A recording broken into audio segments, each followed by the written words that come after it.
Seja bem-vindo a mais um programa de estudos da Palavra de Deus. Hoje vamos falar um pouquinho sobre os últimos dias. Sou o Alisson Delano, vamos estar aqui estudando juntos sobre esse tema tão importante, também controverso, né? Que nós estamos vendo sempre as pessoas falarem sobre os últimos dias. Mas, realmente, o que são os últimos dias, né? Quando nós olhamos a história, né, nós vamos ver que isso parece que já aconteceu algumas vezes, né? Então, vocês que já estão acompanhando, né, o princípio divino, nós vamos ver qual que era a vontade de Deus. A vontade de Deus é realizar as três grandes bênçãos, né, que Deus deu para Adão e Eva. Mas nós vimos o que aconteceu com as grandes bênçãos. O homem não realizou elas centralizado em Deus, mas sim em Satanás. Então se criou dentro da sociedade a soberania satânica. Então os últimos dias é o ponto onde acontece a vinda do Messias. Então quando o Messias ele vem na Terra, então é um momento que há uma virada, é a possibilidade do homem sair da soberania satânica para a soberania de Deus. Então nós temos que entender esse ponto como os últimos dias, né? Que é a idade na qual o inferno da terra será transformado no reino dos céus na terra. Então, muitas vezes a gente pensa que é um dia de medo, de catástrofes, né? Que vão acontecer, a gente fica com muito medo até de falar sobre os últimos dias.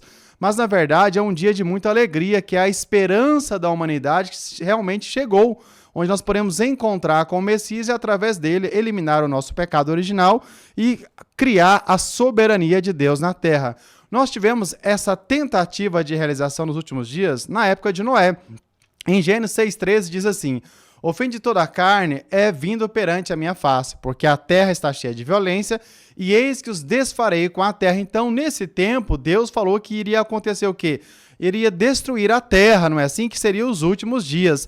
Nós também podemos ver muito sobre isso na época de Jesus, né? Em João 5,22 diz assim: Jesus disse que ele veio como um mestre do julgamento. Em Malaquias 4,1 também diz: eis que aquele dia vem ardendo como forno, e todos os soberbos e todos os que cometem impiedade serão como palha.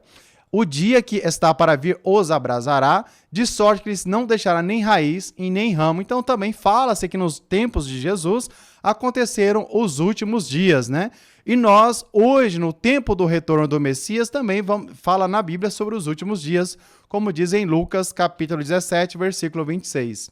Como aconteceu nos dias de Noé, assim será também nos dias do Filho do Homem, né? Então são passagens importantes que falam sobre os últimos dias. E nós precisamos entender um pouco mais profundamente sobre isso. Então o primeiro ponto que nós vamos estudar é sobre o céu e terra destruído, como diz em 2 Pedro 3,12, né? E fala sobre um novo céu e uma nova terra que serão criados, como diz em Apocalipse capítulo 21. Então são temas muito importantes. Então vamos analisar sobre a destruição da terra. Em Gênesis 6,3 diz assim: Deus queria destruir a terra porque estava cheio de violência e corrupção nos últimos dias.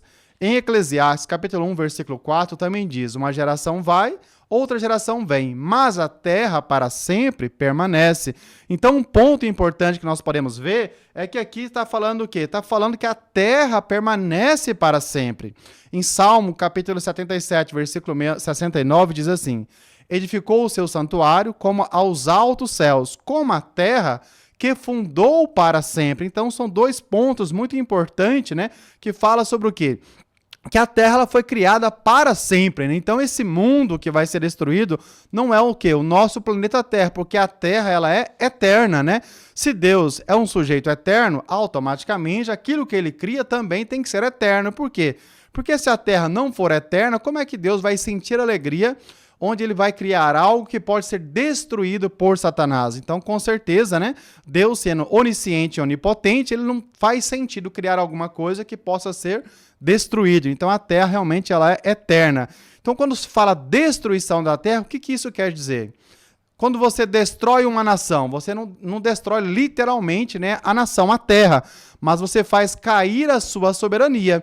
E quando você vai criar uma nova nação, quer dizer que você vai estar estabelecendo o quê? Uma nova soberania.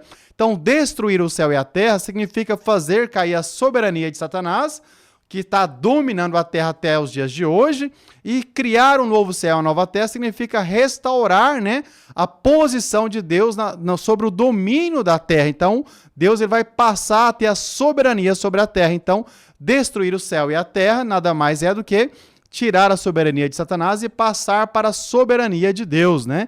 Então, céu e terra julgados por fogo. O que isso quer dizer? Em 2 Pedro 3,12 diz assim: nos últimos dias, os céus em fogo se desfarão, e os elementos ardendo se fundirão. Em Malaquias 4,1, está profetizado que no dia de Jesus, ele virá como mestre do julgamento. João 5,22 e 9,39 também diz: e julgará com fogo. Em Lucas 12,49, Jesus diz que veio para pôr fogo na terra. Mas, no entanto, nós vemos, através dos estudos, que não houve um julgamento literal pelo fogo. Ou seja, isso deve ser o quê? Uma expressão figurativa, né? Então, qual que é realmente o significado da palavra fogo na Bíblia? Quando nós lemos em Tiago 3,6, vamos ver, que a língua é um fogo, né? Então, o que é um fogo? A língua. Por quê? Quando a pessoa começa a fazer fofoca, usar a palavra, a língua, ela pode prejudicar muito a vida de outras pessoas. Então, a língua realmente é um instrumento de julgamento, Então, o juízo pela língua é o quê? O juízo pela palavra, Temos várias passagens que confirmam isso, como João 12,48. Quem rejeitar Jesus e não receber suas palavras tem um juiz, é a palavra, que Jesus falou será o seu juiz nos últimos dias. Em Tessalonicenses 2,8 também diz: o iníquo será revelado. E o Senhor Jesus o desfará pelo sopro de sua boca, Muitas vezes as pessoas interpretam como se fosse o super-homem, Ele vai lá, vai dar aquele sopro poderoso que vai destruir tudo, Mas o que sai da boca? O que sai da boca é a palavra, Então, quando fala sopro de sua boca, na verdade é a palavra que está sendo dada, pelo Messias, que vai julgar as pessoas. Isaías 11,4, e ele ferirá a terra com a vara de sua boca. Então, o que é a vara da boca? Nada mais do que a língua, E com o sopro dos seus lábios, que é a palavra, vai matar o ímpio, Porque através da palavra você educa as pessoas e através da educação você consegue fazer que as pessoas mudem os seus hábitos e suas atitudes. Aquela pessoa que vive uma vida decaída, uma vida de problemas, através do estudo da palavra de Deus, ela pode haver uma transformação, ela vai mudar a maneira de viver. Em João 5,24 também diz: aquele que ouve a minha palavra e crê naquele que me enviou tem a vida eterna, e ele não entrará em condenação, mas passou da morte para a vida, ou seja, através da palavra, você vai deixar de viver, aquela vida no estado de domínio de Satanás e passa a viver no estado de domínio sobre Deus, porque você está vivendo de acordo com a palavra. Então, qual que é o motivo do julgamento ser pela palavra? Porque a criação, como diz em João 1,3, o homem foi criado pela palavra. Então, Deus, diz assim, se fez carne, o verbo se fez carne e habitou entre nós, cheio de graça e verdade. Vimos a sua glória como a glória do único Filho do Pai. Então, fala que o homem foi criado pela palavra. E a queda ocorreu como, Nós estudamos, que Lúcifer, ele enganou o homem através da palavra, usou a palavra, com Eva, enganando ela, ou seja, 1,7,1 para conduzir Eva ao pecado. Então, através da palavra, o homem foi enganado. E para ser restaurado, automaticamente, nós precisamos também de uma palavra verdadeira, uma palavra que vem de Deus, para levar o homem a cumprir a sua finalidade e sair do reino decaído, Então, por esse motivo, o homem é julgado pela palavra. Por isso, Cristo virá novamente como a encarnação da palavra, ou seja, o verbo, Então, o Messias, ele vem com esse padrão, O padrão o quê? Julgamento pela palavra. Então, isso é muito importante. Julga até que ponto a humanidade cumpriu o quê? A finalidade da palavra. Então, o julgamento nada mais é do que educar o ser humano através da palavra, que o homem tem que cumprir essa palavra de Deus nos últimos dias, Então, em Lucas 12,49 diz assim: vim lançar fogo na terra, e como desejaria que já estivesse aceso. Então, Jesus fala, que queria que estivesse pegando fogo, Mas o que é esse fogo, É a palavra, que as pessoas já estivessem entendendo a palavra de Deus e estivessem o quê? Praticando, Para que assim pudesse ser mais fácil, Através da educação, o homem poder chegar mais rápido diante da vontade de Deus. Então, Jesus veio como que? Ele tinha vindo como a encarnação da palavra, ou seja, a própria palavra em vida, Então, a finalidade da providência da restauração é cumprir a finalidade da palavra, ou seja, o juízo deve ser feito com a palavra como padrão e medida, Porque através dela nós podemos seguir o caminho certo. Então, nós entendemos que o julgamento nada mais é que o julgamento pela palavra de Deus. Outro ponto importante que nós temos que ver sobre os últimos dias é que muitas pessoas acreditam, falam lá em Mateus 27,52, abriram-se os sepulcros e muitos corpos de santos que dormiam foram ressuscitados. E saindo dos sepulcros, depois da ressurreição dele, entraram na cidade santa e apareceram a muitos, Muitas vezes a gente pensa que essa ressurreição, né, que acontece, ela é literal. Realmente a pessoa que já morreu 1000 anos atrás, ela vai voltar, né, o seu corpo ali naquele momento e assim ele vai voltar a andar e viver na Terra com o seu corpo físico, né? Mas se realmente essas pessoas tivessem ressuscitado literalmente no tempo de Jesus, como mostra nesse versículo, eles teriam testificado sobre Jesus. E se eles testificam sobre Jesus, facilmente as pessoas iriam acreditar. Se retornaram à sua carne, então seus feitos também teriam que estar o quê? Registrados na Bíblia. E nós não vemos nada na Bíblia falando sobre esses pontos, né? Então, o que quer dizer a palavra sepulcro? É o reino dos espíritos do nível de forma que era a moradia dos santos da idade do Velho Testamento, que era um lugar mais escuro do que o paraíso, pois quando nós vimos na Bíblia, né, quando Jesus estava na cruz, ele fala para o ladrão Dimas, hoje mesmo estará comigo no paraíso. Então, o paraíso foi um nível espiritual que os abriu, né, no momento da crucificação. Então, esse tempo, né, que as pessoas viviam numa época mais escura, então houve essa possibilidade de ir para um local no mundo espiritual mais claro, né, conectado com Jesus. Outro ponto importante, né, diz assim, homens terrenos arrebatados para encontrar o Senhor nos ares, como diz em Tessalonicenses. Será que nós vamos sair por aí voando como super-homem, né? Encontrar com o Senhor nos ares realmente? O que significa arrebatar, né? Então, na Bíblia, a terra geralmente significa mundo decaído, né? Da má soberania, enquanto o céu significa mundo sem pecado, da boa soberania, né? Como diz em Mateus 6,9. Pai nosso que estais nos céus, embora Deus seja onipresente. Em João 3,13 também diz, senão aquele que desceu do céu, o Filho do Homem. Então, Jesus, nós sabemos que nasceu de Maria, né? Nasceu na terra, mas ele, no entanto, afirmou que desceu do céu. Então, nós temos que entender o que significa realmente a palavra céu, né? Encontrar o Senhor nos ares. Significa que os santos receberão o Senhor no mundo da boa soberania quando Cristo vier novamente e restaurará o reino dos céus na terra, fazendo cair a soberania satânica. Então, a palavra arrebatar não quer dizer ascender, arrebatar quer dizer tomar a força, né? Então, as pessoas que vão para o lado de Deus, né, muitas vezes elas vão meio forçadas, né, até que elas compreendam realmente o ideal de Deus. Outro ponto importante que nós vemos na Bíblia, né, sobre os últimos dias, fala, né, sobre o sol, né, e a lua, né, que vão ficar, né, escurecidas, a lua vai se envergonhar, o sol vai perder o seu brilho, né, e as estrelas cairão do céu. Mas o que significa sol na Bíblia? O que significa lua na Bíblia? O que significa estrela na Bíblia? Nós podemos desvendar esse mistério através de Gênesis, capítulo 37, versículo 9, através de José. José era uma pessoa que sempre estava revelando sonhos, né? E diz que ele teve um sonho, né? E diz assim no sonho, teve ainda outro sonho, e o contou a seus irmãos, e disse, eis que ainda tive um sonho, e eis que o sol, a lua e 11 estrelas se inclinavam perante mim. E contando a seu pai e a seus irmãos, repreendeu o seu pai, e disse-lhe, que sonho é esse que sonhaste? Porventura viremos eu, e tua mãe e teus irmãos inclinar-nos perante ti em terra? Então, de acordo com a revelação do sonho de José, nós vemos que a palavra sol quer dizer pai, a palavra lua quer dizer mãe e a palavra estrela quer dizer filhos ou irmãos, né? Então, sol é pai, lua é mãe e estrelas são irmãos. Então, o que quer dizer isso para os dias de hoje? Que o sol para os cristãos é quem? É Jesus, né? A lua, que está na posição de mãe, quem que é a mãe dos cristãos? É o Espírito Santo, não é assim? E os filhos do cristianismo são, né, os cristãos que nasceram, né, nesse tempo, né? Então, quando se fala que vai perder o seu brilho, né, quer dizer que nos últimos dias as palavras de Jesus vai deixar de brilhar, né? E a luz do Espírito Santo também vai deixar de brilhar diante das pessoas. Então, o sol e a lua escurecidos, nada mais é o que? As palavras do Novo Testamento faladas por Jesus, e o Espírito Santo perderão a sua luz. E como nós podemos ver que isso está acontecendo nos dias de hoje, o que tem acontecido na sociedade? Quantos líderes religiosos, né, que têm pregado a palavra de Deus estão cometendo pecados gravíssimos diante da sociedade, ou seja, porque essa palavra e o Espírito Santo estão deixando de habitar dentro dessas pessoas. Então elas perdem o seu brilho e deixam de seguir o caminho de Deus. Então perderam as palavras, né, perdeu a luz, né, de Deus.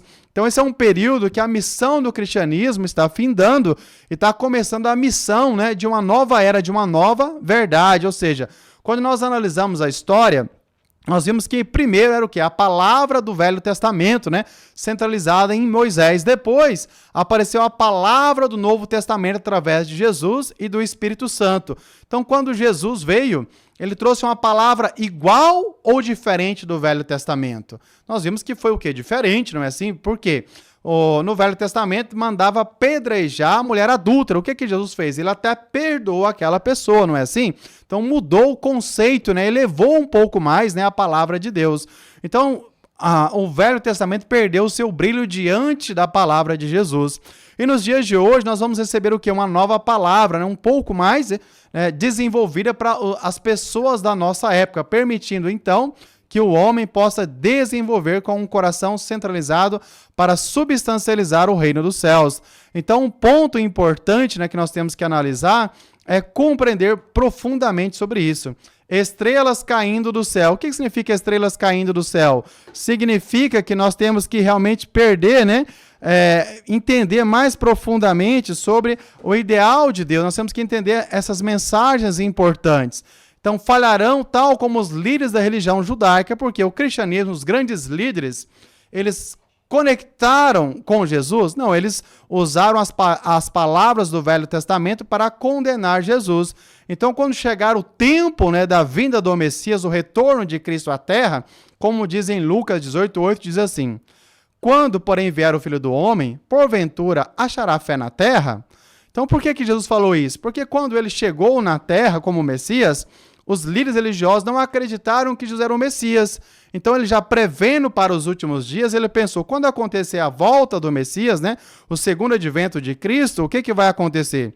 Provavelmente, os líderes também não vão reconhecê-lo e vão acusá-lo, não é assim? Por isso ele diz em Mateus 7:23.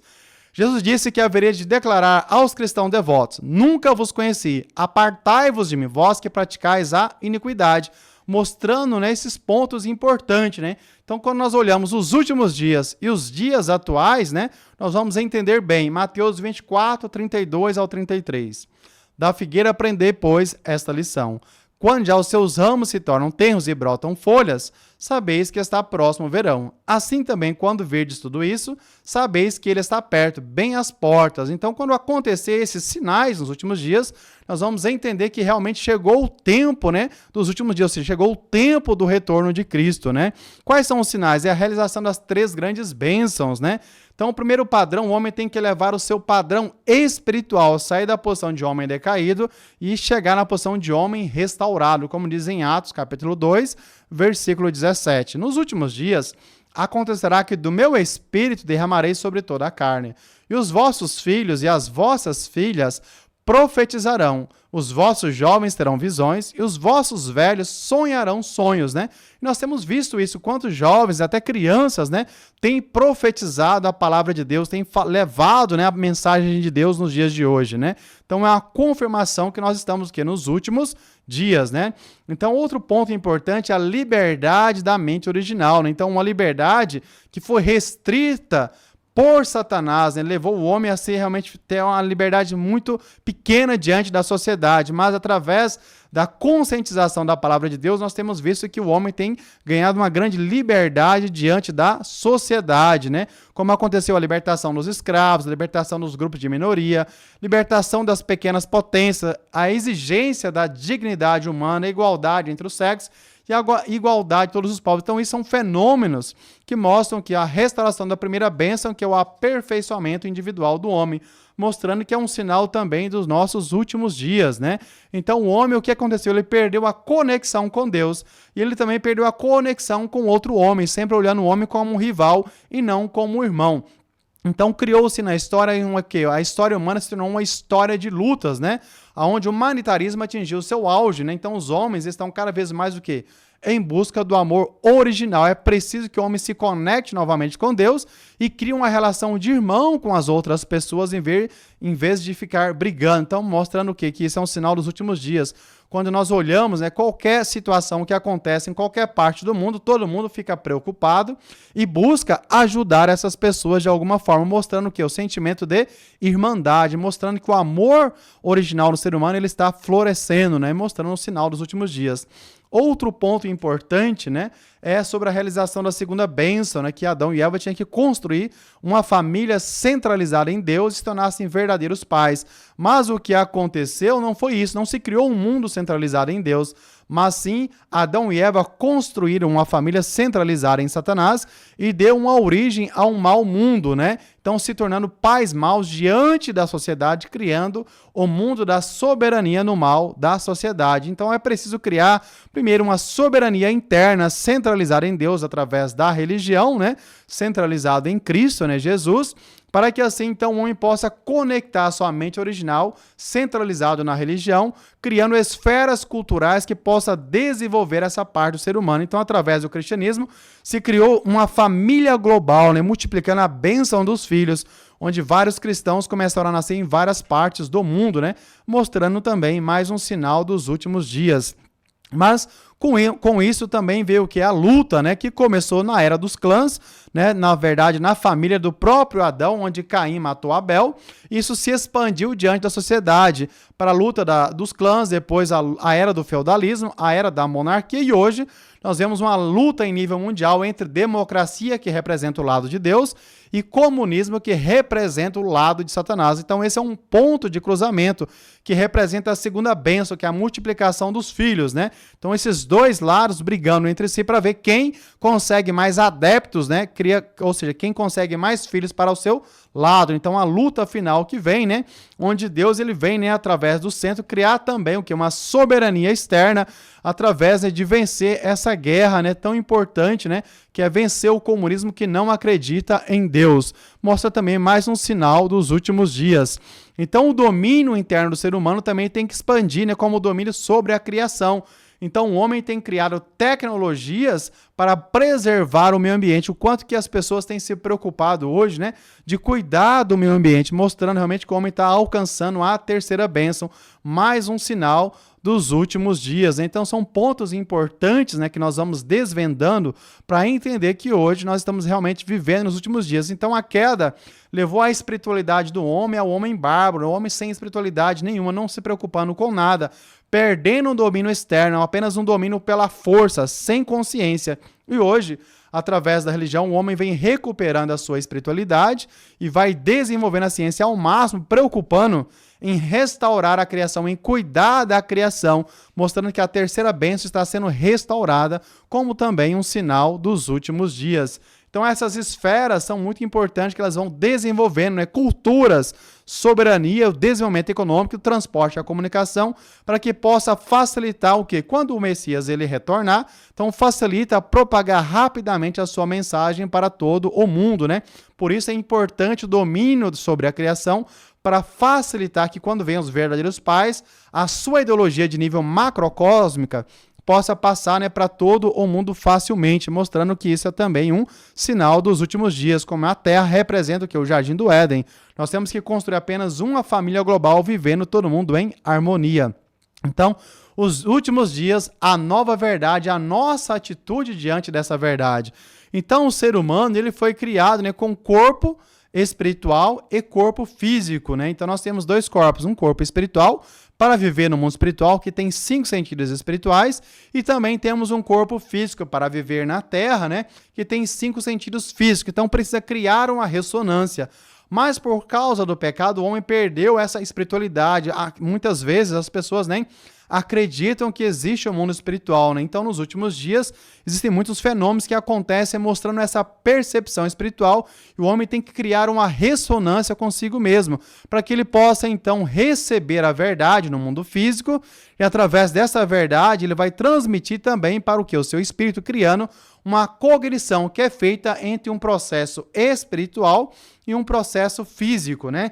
Então, porque nós temos um homem espiritual e temos um homem físico. Então, a verdade, né, ela vem, né, nós vamos conhecê-la não apenas na fé, mas através da prática, né, o espírito e verdade, que é o espírito, né, que o homem tem que desenvolver o que é o seu intelecto, tem que haver uma harmonia, que tem que desenvolver juntos, né, para que possa criar essa cognição dos dois lados, coincidente completamente. Então, tem que ter a perfeita cognição de Deus e do mundo da criação. O homem tem que se deixar de homem decaído e, através dessa espiritualidade do seu intelecto, ele tem que se tornar um homem restaurado, ao ponto de se tornar um homem original. Então, quando nós falamos de verdade, nós sabemos que a verdade ela é o quê? Absoluta, eterna, única e imutável. A Bíblia é um meio de expressar a verdade. Então, a palavra que Deus deu para Adão e Eva e para o homem nos dias de hoje, ela não mudou com o tempo, ela é a mesma. O que mudou foi a maneira de expressão da verdade. Por exemplo, o homem, como ele era muito ignorante, não conhecia nada sobre Deus, o que ele fazia? Ele fazia ofertas. Então, aquilo que ele achava que podia representar Deus, ele começava a cultuar e fazer as suas ofertas. Mas, através do Velho Testamento, né, veio a lei para o homem. Essa lei nós podemos comparar como se fosse uma vela, né? Então, a vela, quando você acende ela, mesmo na escuridão, ela te permite fazer os trabalhos básicos, né? Então, o Velho Testamento, aquilo que é básico para o homem servir a Deus. Mas com o desenvolvimento, né, do homem, nós podemos ver, né, a linha do tempo, a linha do intelecto, do coração, nós vamos ver que o homem foi desenvolvendo. E com isso, então, o que acontece? Deus, com o desenvolvimento do homem, Deus foi trazendo o quê? Nova verdade. Um novo conhecimento mais amplo, né? Através de quem? Através do Messias. Jesus, ele veio trazendo o evangelho e trouxe, né, comparado, né, a essa verdade como se fosse uma lâmpada, né? Então, quando você acende uma vela e liga a lâmpada no mesmo lugar, o que clareia mais? A vela ou a lâmpada? Com certeza, né? A lâmpada, ela vai ofuscar a claridade da vela, porque a sua claridade é muito maior. Por isso, mostrando que o conhecimento que Jesus trouxe, comparado ao Velho Testamento, é muito mais elevado para o ser humano. Não quer dizer que ele mudou a lei. Não, ele apenas aperfeiçoou, como o próprio Jesus disse. Ele não veio para mudar, mas sim para levá-los à perfeição, né? Trazendo um conhecimento mais elevado. E também nós hoje, nos últimos dias, estamos esperando o quê? Uma expressão de verdade em nível maior, que o próprio Jesus disse, né? Que ele iria trazer uma verdade muito mais elevada comparado à luz do sol. Então, se você ligar a lâmpada comparado à luz do sol, o sol vai ofuscar a claridade da lâmpada, né? Por isso que nós vimos, né, que fala que o sol perderá a sua luz, né? Que nos últimos dias a nova verdade vai ser tão mais ampla do que o que nós temos hoje no Novo Testamento, que vai ofuscá-lo. Mas não quer dizer que está contrariando a verdade do Evangelho, mas sim vai estar aperfeiçoando o Evangelho, levando o homem a viver uma vida mais correta diante de Deus, né? Como nós lemos lá em João 14:6. Jesus não disse que sua palavra era a verdade, mas que ele mesmo era o caminho, a verdade e a vida, né? Então, as palavras bíblicas é um meio de expressar a verdade e não a verdade em si próprio, né? Então, nós temos que entender muito sobre isso. Então, o Novo Testamento foi dado como um livro de texto para ensinar a verdade às pessoas de 2000 anos atrás. Nós sabemos que hoje a sociedade, né, ela está muito mais evoluída do que 2000 anos atrás. Então é preciso de uma expressão de verdade que possa nos mostrar questões que muitas vezes nós não entendemos na Bíblia, como nós mostramos, né, para vocês sobre o fruto, né, o que foi o pecado, né? Muitas vezes as pessoas até hoje acreditam que foi uma maçã, né? Mas através dessa nova verdade nós entendemos que realmente não foi uma maçã literalmente, né? E também entendemos que os últimos dias a ressurreição não vai ser, né? A pessoa vai voltar ao seu corpo ali, né? E vai voltar ao normal, mas sim uma ressurreição espiritual, né? Então, através dessa verdade, nós estamos compreendendo muitas questões importantes, né? Então, a Bíblia, ela expressa a verdade através de símbolos, né? Então, a Bíblia não é a verdade mesmo, mas um livro de texto que nos ensina a verdade, né? Através do quê? A maior parte dos ensinamentos bíblicos, eles são através de parábolas e símbolos. Então, nós temos que entender melhor essas parábolas e esses símbolos. E a única maneira de entender as palavras e os símbolos que estão expressos na Bíblia é através do quê? De vir uma nova verdade que possa nos esclarecer completamente. Por isso nós vamos ler algumas palavras importantes na Bíblia que nos ajudam a compreender sobre isso. Em João 3,12. Se vos falei de coisas terrenas e não credes, como creis se vos falar da celeste? Muitas vezes, né, muitos religiosos que conhecem um pouco da Bíblia começam, mas não pode ter uma nova verdade.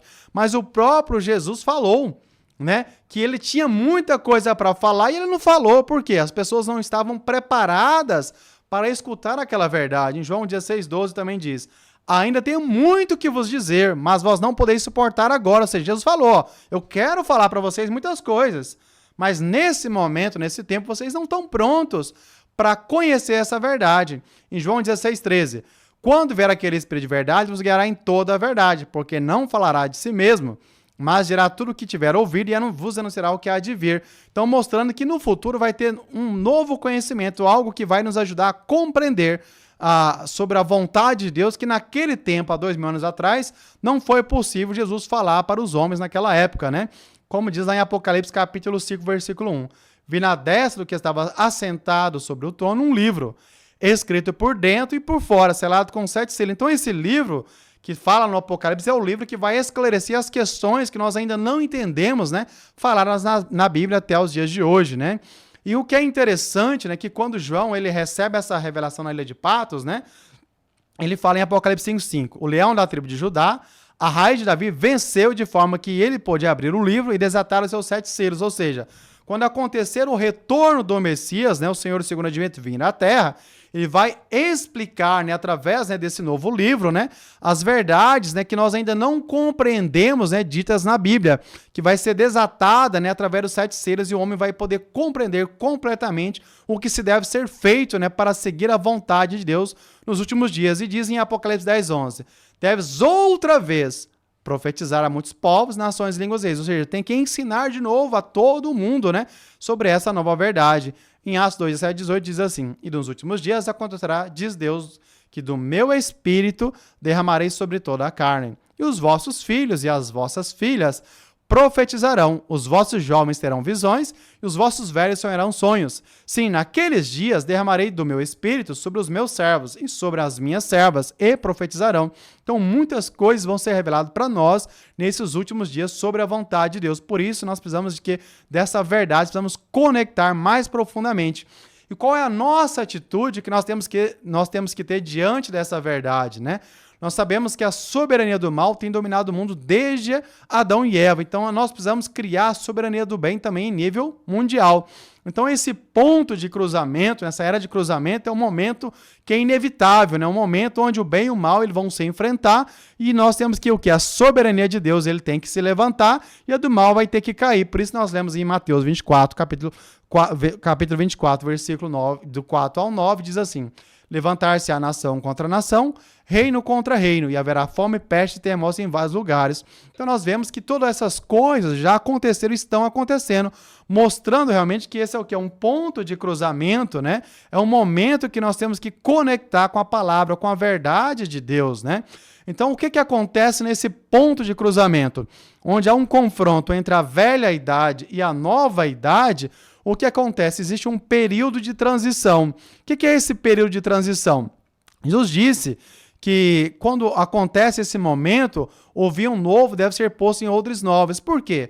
Porque muitas vezes nós já criamos um conceito na nossa cabeça, não queremos aprender mais. A gente acha, não, já tá bom, já estou na minha igreja, né? Então eu já vou aqui, eu já participo, não preciso mais nada além disso, né? Então esse período de transição ele é muito perigoso. Por quê? Quando Jesus veio há 2000 anos atrás, a religião que era próspera naquele tempo era o quê? Era o judaísmo, não era? E o que aconteceu com os judeus diante de Jesus sendo o Messias? Eles acharam que já sabiam de tudo e não queriam escutar Jesus. Os grandes líderes religiosos, vocês viram, né, na Bíblia mostrando que algum deles quiseram seguir Jesus? Né? Normalmente eles mandavam alguém para espionar Jesus para que o quê? Alguma condição para acusar Jesus de herege. No entanto, nós vimos que Jesus foi acusado, né, de ser um demônio, né, o líder dos demônios, né, e nós vimos isso, né? E os seus discípulos de Jesus foram chamados de quê? Que eles faziam parte da seita dos nazarenos, né? Muitas vezes nós não conhecemos muito sobre isso porque não temos uma profundidade bíblica, né? Então as pessoas que começaram a seguir Jesus no início eram chamadas de seguidores da seita dos nazarenos, né? Por que nazareno? Porque Jesus era Jesus de Nazaré. Então quem seguia Jesus fazia parte da seita dos nazarenos. Mas nós vimos que um tempo depois, né, que Jesus realmente é o Messias, ele realmente foi, né, aquele filho de Deus que veio, né, para trazer o reino dos céus, mas ele foi confundido como um herege, como um falso Cristo, e foi crucificado por isso, né? Então esse momento de transição é muito perigoso, porque se nós não entendemos profundamente a verdade, nós corremos o risco de cometer o mesmo erro cometido há 2000 anos atrás. Então, né, em vez de nós entendermos que ele é o Messias, nós podemos perceber que é um falso Messias, né? E acaba o quê? Vai perseguir o Cristo, né? Então muitos religiosos perseguiram Jesus no seu tempo, né? Então, como diz lá em Mateus 12:24. Ele estava possuído por Beelzebu, o príncipe dos demônios. Olha só como é que era colocada a posição de Jesus, né? E Jesus passou por toda essa dificuldade, então o que ele profetizou para a vinda do Messias, né, no segundo advento? Em Lucas 17:25, Jesus diz: primeiro o Senhor deve sofrer muitas coisas e ser rejeitado por essa geração, do tempo do seu segundo advento. Então, quando o Cristo retornar, primeiro ele vai sofrer e as pessoas não vão acreditar nele como o Messias. Vai levar um tempo para as pessoas acreditarem. Então, esse tempo de transição, muitas vezes o Senhor ele vai ser perseguido. Por quem? Pelos líderes religiosos. Líderes religiosos é que vão perseguir o Messias. Por quê? O líder religioso ele já acha que ele está salvo, que ele já sabe de tudo e não tem nada a aprender. Mas nós temos que ter o quê? O que Jesus falou para o homem? Ele tem que ter um coração de criança. Ele fala, se você não se tornar como criancinhas, vocês não herdarão o reino dos céus. Por quê? A criança, ela sempre está pronta para aprender novas coisas. Se nós não estivermos prontos para aprender novas coisas, não podemos entender o tempo dos últimos dias e acabamos perdendo o quê? O momento de encontrar com o Messias, não vamos conectar com a nova providência. Então, esses últimos dias nós temos que ter muita sensibilidade, buscar realmente compreender essa verdade, não ficar apego a coisas tradicionais, mas sim buscar compreender esse momento e buscar entender. Isso mostra que nós temos que ter o quê? Um coração humilde, sempre estar fazendo oração para perceber as coisas celestiais. Temos que procurar a nova verdade, porque diz, né? Aquele que busca, encontra. Ou seja, se eu não buscar, como é que eu vou encontrar? Temos que verificar essa nova verdade, encontrar se ela realmente produz uma satisfação verdadeira dentro de nós. Porque Jesus diz assim em Mateus 23, 13, 16: Ai de vós, escribas e fariseus hipócritas, vós fechai aos homens o reino dos céus, vós mesmos não entrais e nem deixe os que querem entrar. Ou seja, a pessoa muitas vezes ela vem, escuta uma verdade maravilhosa e ela vai procurar para o seu líder religioso. Nossa, eu fui ali e encontrei algo tão bom, e aquela pessoa, o que é que ela faz? Ela bloqueia, porque se eu falar que lá é bom, eu vou perder o membro da minha igreja. Então é melhor falar que lá não é bom, que lá é isso, que lá é aquilo, e assim eu vou manter o meu membro, né? Então nós temos que refletir muito para que isso não venha acontecer conosco, porque nós estamos buscando essa verdade. Estamos encontrando algo novo, importante para nós. Se eu não tiver uma autoavaliação por mim mesmo, se eu depender que a minha salvação dependa de outra pessoa confirmar, então como é que Deus vai poder confiar em mim? Então, na dúvida, o que eu tenho que fazer? Eu tenho que fazer oração, eu tenho que buscar a oração para que ver que essa verdadeira salvação vem através do quê? Do meu cumprimento de responsabilidade diante de Deus. Então, agradeço a todos por nos acompanhar até aqui este momento, né? Espero que tenham resolvido, né? E qualquer dúvida, você procure a pessoa que está junto com você assistindo esse vídeo para que possa esclarecer as suas dúvidas, né? E espero vocês no nosso próximo vídeo. Muito obrigado e tenham a todos um bom dia.